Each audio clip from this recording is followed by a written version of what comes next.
کوئی چیز ہماری طرف آ تو نہیں رہی ہے، اس کو 350 کلومیٹر نوٹیکل مائلز پہ پہلے ڈیٹیکٹ کر لیں گے who are they and what are. مجھے یہاں پہ ایک بریک کا کہا جا رہا ہے، ملتے ہیں چھوٹی سی بریک کے بعد.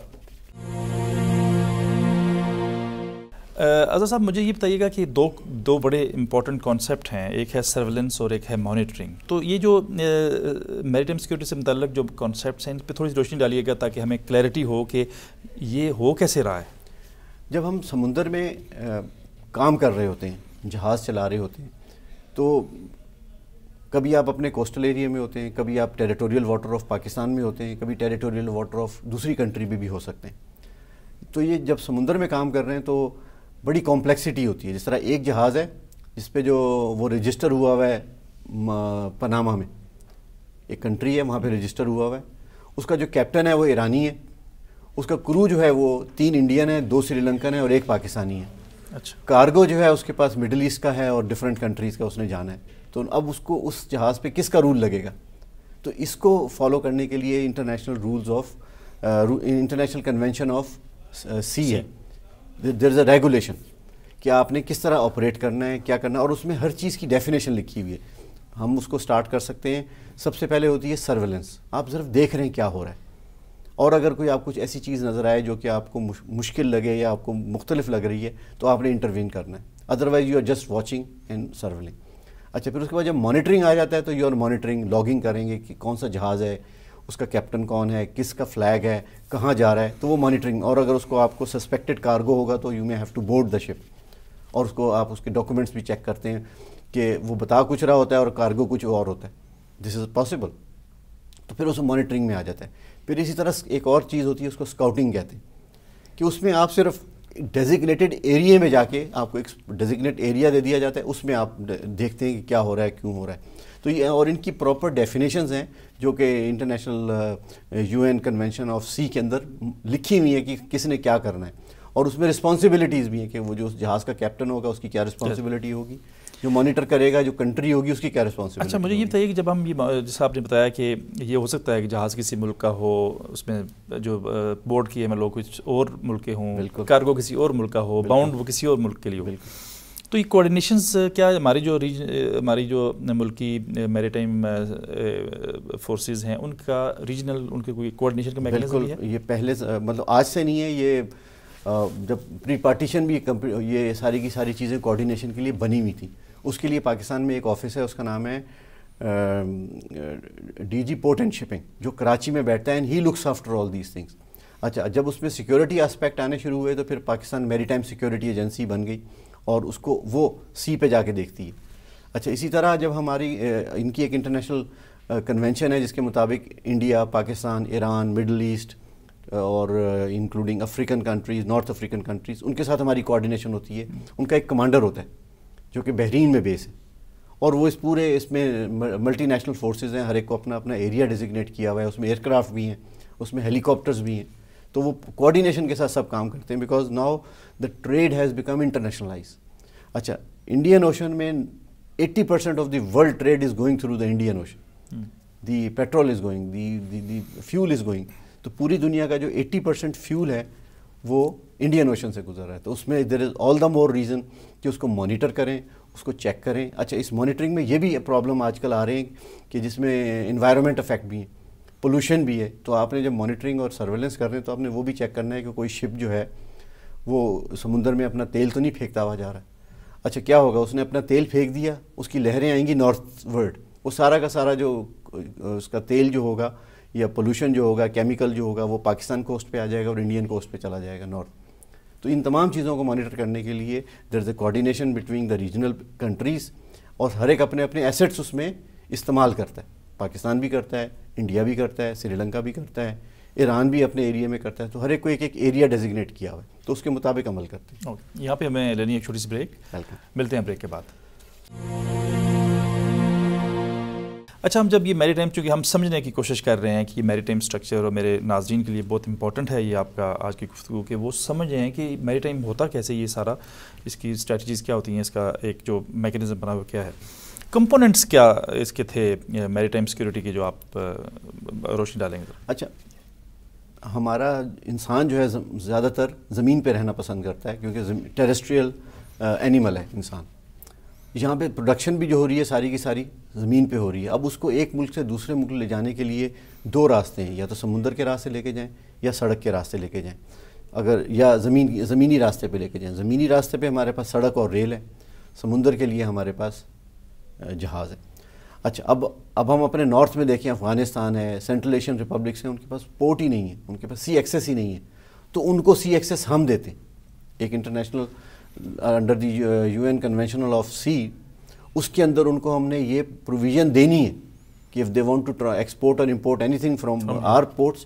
اچھا, اس کے اندر جو کمپوننٹس ہیں کہ آپ کے پاس لینڈ ہونا چاہیے, آپ کے پاس کوسٹل ایریا ہونا چاہیے, آپ کے پاس پورٹ ہونا چاہیے, پھر آپ کے پاس پاپولیشن ہونی چاہیے جو تمام چیزوں کو آپریٹ کر سکے, اور موسٹ امپورٹنٹ کہ آپ کے پاس ریسورسز ہونی چاہیے کہ ان کو پروٹیکٹ کر سکیں. تو دیز آر دی کمپوننٹس. اچھا, مجھے یہ بتائیے کہ اس وقت ایز وی ٹاک آپ کیا سمجھتے ہیں کہ چیلنجز ہیں میری ٹائم سیکورٹی کو؟ جو اس وقت سب سے بڑا چیلنج ہے نا, دیٹ از فائنینشیل افیکٹ. جو گڈس ٹرانسپورٹ ہو رہے ہیں they are very vital cargo, اس کی پروٹیکشن کی ضرورت ہے. اور ایٹ دا سیم ٹائم جو آپ کے پروٹیکٹنگ ریسورسز ہیں, شپس ہیں, ایئر کرافٹ ہیں, ہیلی کاپٹرز ہیں, they are expensive to operate. تو آپ نے اس طریقے سے ایک بیلنس کرنا ہے کہ you operate in the optimum way in such a manner کہ تمام چیزیں کاسٹ افیکٹو ہو جائیں. At the end of the day who is going to bear the cost? The country. اور جب کنٹری بیئر کاسٹ کرے گی تو at the end of the day لوگ کریں گے, لوگوں پہ ٹیکس زیادہ لگے گا, لوگوں کو چیزیں مہنگی ملیں گی. تو یہ جو ٹریڈ کا مقصد ہے کہ جو سمندر میں ہم ٹریڈ کرتے ہیں اس میں ہوتا ہے کہ کاسٹ افیکٹونیس. تو چیلنج سب سے بڑا یہ ہے کہ we do all this protection with cost effectiveness. ٹھیک. اچھا, ابھی جو سب سے اہم جو نقطہ ہے, چونکہ ہم سارا سمجھنا اس سے چاہ رہے تھے کہ ہم یہ دیکھیں کہ ابھی جو پروجیکٹ ہے سی پیک, اب چونکہ خدشات یہ ہیں کہ سی پیک ہونے جا رہا ہے, یہاں پہ کنیکٹیوٹی ہو رہی ہے, تو ٹریڈ میں میسیو انکریز ہوئے گی. گوادر پورٹ بہت کام بڑھ جائے گا, وہاں پہ بہت ٹریڈ کا والیوم بڑھ جائے گا, حجم بڑھ جائے گا. ابھی ہمیں یہ بتائیے کہ سی پیک کے حوالے سے ہماری تیاری کیا ہے, ہم are we ready for it, اور پھر وہاں پہ جو سی پیک کے حوالے سے مشکلات ہیں یا پوٹینشیلز ہیں وہ کیا ہیں؟ CPEC is just not a name, it's a complete connectivity set up. اس جب سیٹ اپ میں آپ کے ہوگا کیا, آپ نے گڈس ٹرانسپورٹ کرنے ہیں نارتھ اینڈ ساؤتھ, یہ سب سے بڑا کام ہے. اور اس میں ناٹ نیسیسٹی کہ وہ سارا سامان چائنا جائے. We have the goods for Afghanistan, we have the goods for Central Asian republic. تو آپ کا جو ٹریڈ والیوم ہے وہ بہت بڑھ جائے گا. اچھا, اب یہ تمام ٹریڈ والیوم جب بڑھے گا تو آپ نے اس کو گوادر تک تو بائی روڈ پہنچا دیا, گوادر سے آگے کیسے جائے گا؟ اس نے افریقن کانٹیننٹ میں جانا ہے, اس نے مڈل ایسٹ جانا ہے, اس نے فار ایسٹ کی طرف جانا ہے, اس نے یورپ کی طرف جانا ہے سارے سامان. تو اس کے لیے ہمارے لیے ایک اپرچونٹی ہے, it's an opportunity for Pakistan کہ ہمارے پاس اتنے ایسیٹس ہوں, ہمارے پاس اپنے شپس ہوں کہ ہم اس جہاز کو, اس سامان کو اپنے جہاز میں رکھیں اور آگے ٹرانسپورٹ کریں. It's again a win win situation for Pakistan. اگر وہی سامان کوئی اور کنٹریز کے شپ آ کے لے کے چلے جائیں گے تو who is going to earn the money? That country اور دیٹ شپنگ لائن. تو ہمارے پاس جب سی پیک روڈ کنیکٹیوٹی ہو رہی ہے تو ایٹ دا سیم ٹائم ہمیں اپنے شپنگ انڈسٹری کو بھی تیار کرنا چاہیے. اور جہاز, اچھا کوئی جہاز بھی جو ہے وہ 3 دن میں نہیں آ جاتا, اس کو 2 سال لگ سکتے ہیں, 1.5 سال لگ سکتے ہیں, 3 سال لگ سکتے ہیں, کیونکہ اس کو ایک ضمنی سوال میں کہوں گا کہ کیا آپ سمجھتے ہیں کہ اس وقت انڈیکویسی ہے on part of building ships, کہ ایسا نہیں ہوگا کہ ہم شاید وہ اس کو میٹ نہ کر پائیں؟ میرا خیال ہے, this my again personal fact, that we are not getting ready for that. اچھا, we are not getting ready for that because جو ہمارے پاس لمیٹیڈ ریسورسز آف شپس ہیں, اس سے ہم اپنا جو امپورٹ ایکسپورٹ کا پورا کارگو ہے وہی نہیں پورا کر سک رہے. اس کے لیے بھی جو ہے نا دوسری کنٹریز کے شپس آتے ہیں, دوسری پرائیویٹ کمپنیز آتی ہیں اور وہ اس کو ہائر کرتے ہیں. تو اگر ہم جس طرح سی پیک کی تیاری کر رہے ہیں تو آن دا ادر ہینڈ ہمیں اپنے میری ٹائم ایسیٹس کی بھی اسی طرح تیاری کرنی چاہیے کہ جب we should be able to transport these goods. Thank you very much sir, آپ ہمارے شو میں آئے اور بہت اہم موضوع پہ ہم سے گفتگو کی. چونکہ پروگرام کا وقت ختم ہو گیا اور میرے خیال میں ہمیں اس طرح کے 2-4 پروگرام شاید اور کرنے پڑیں تاکہ ہم سمجھ سکیں کہ یہ میری ٹائم سیکیورٹی کے کیا مضمرات ہیں اور ہمیں اس پہ کیسے کام کرنا چاہیے سی پیک کے تناظر میں. Thank you for watching brief. اگلے ہفتے تک کے لیے اجازت دیجیے. اللہ حافظ.